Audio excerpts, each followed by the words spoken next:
And I always hear these funny comments, on certain videos where people are talking like the truth about the deen and Islam.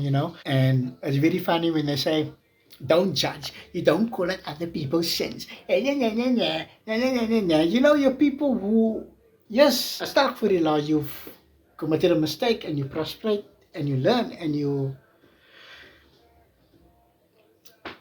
proceed. But continue doing the same thing over and over and over and over. It does not justify what you have done. So yes, if you are offended, then you are offended. We're not going to protect anybody's fragile ego, because at the end of the day, when you are Muslim, you are a representation of Islam. So yes, be a good representation of Islam. You can't say this is a sunnah, that is a sunnah, but then your behavior is haram, as astaghfirullah. You can't pretend to be Prophet Muhammad and then you behave like shaitan, you know. So yes, keep that in mind. Assalamu alaikum wa rahmatullahi wa barakatuh. والعود دندن دنلي والطبل طب طب طبني طب طب طب طب طب طب طب طب طب طب طبني